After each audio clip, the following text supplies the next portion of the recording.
परमात्मने नमः। श्री चैतन्य चरित्रावली अध्याय नवद्वीप में दिग्विजयी पंडित। आगे उन दिनों नवद्वीप विद्या का और विशेषकर नव न्याय का प्रधान केंद्र समझा जाता था। भारतवर्ष में उसकी सर्वत्र ख्याति थी। इसीलिए नवद्वीप को विजय करने में पर संपूर्ण पूर्व देश विजित समझा जाता था। उस समय भी नवद्वीप में गंगादास, वैयाकरण, वासुदेव, सार्वभौम, न्यायिक, महेश्वर विशारद, नीलांबर चक्रवर्ती, अद्वैताचार्य आदि धुरंधर और नामी नामी विद्वान थे।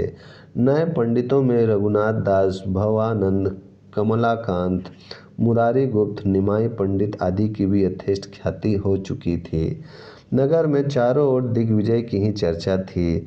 10-5 पंडित और विद्यार्थी जहाँ भी मिल जाते दिग्विजय की ही बात छिड़ जाती। कोई कहता नवद्वीप को विजय करके चला गया तो नवद्वीप की नाक कट जाएगी। कोई कहता अजी न्याय वह क्या जाने, न्याय की ऐसी कठिन पंक्तियाँ पूछेंगे कि उसके होश दंग हो जाएंगे। दूसरा कहता उसके सामने जाएगा कौन, बड़े बड़े पंडित तो गद्दी छोड़कर सभाओं में जाना ही पसंद नहीं करते। इसी प्रकार जिसकी समझ में जो आता वह वैसी ही बात कहता। पराए बड़े बड़े विद्वान सभाओं में शास्त्रार्थ नहीं करते। कुछ तो पढ़ाने के सिवा शास्त्रार्थ करना जानते ही नहीं। कुछ विद्वान होने पर शास्त्रार्थ कर भी लेते हैं, किंतु उनमें चालाकी, धूर्तता और बात को उड़ा देने की विद्या नहीं होती। इसीलिए चारों ओर घूम घूम कर दिग्विजय करने वाले वाकदुकों से वे घबराते हैं।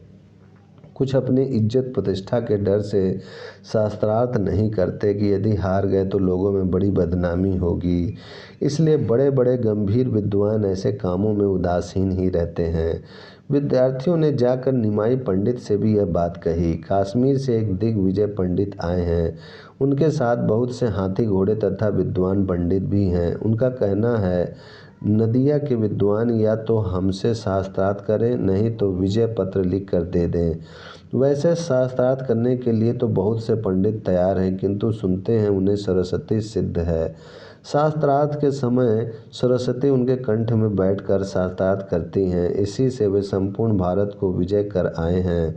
सरस्वती के साथ भला कौन शास्त्रार्थ कर सकता है, इसलिए उन्हें बड़ा भारी अभिमान है। वे अभिमान में बार बार कहते हैं मुझे शास्त्रार्थ में पराजय करने वाला तो पृथ्वी पर प्रकट ही नहीं हुआ। इसलिए नदिया के सभी पंडित डर गए हैं।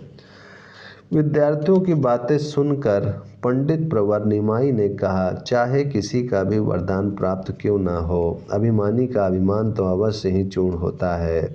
भगवान का नाम ही मदहारी है, वे अभिमान ही का तो आहार करते हैं। रावण, वेन, नरकासुर, भस्मासुर आदि सभी ने घोर तप करके ब्रह्मा जी तथा शिव जी के बड़े बड़े वर प्राप्त किए थे। दर्पहारी भगवान ने उनके भी दर्प को चूर्ण कर दिया। अभिमान करने से बड़े बड़े पतित हो जाते हैं, फिर यह दिग्विजयी तो चीज़ ही क्या है। इस प्रकार विद्यार्थियों से कहकर आप गंगा किनारे चले गए और वहां जाकर नित्य की भांति जल विहार और शास्त्रार्थ करने लगे। इन्होंने दिग्विजय के संबंध में छात्रों से पता लगा लिया कि वह क्या क्या करता है और एकांत में गंगा जी पर आता है या नहीं, यदि आता है तो किस घाट पर और किस समय। पता चला कि अमुक घाट पर संध्या समय दिग्विजयी नित्य आकर बैठता है। निमाई उसी घाट पर अपने विद्यार्थियों के साथ जाने लगे और भी पाठशालाओं के विद्यार्थी कुतूहलवश वहीं आकर शास्त्रार्थ और वाद विवाद करने लगे। ओम शांति शांति शांति।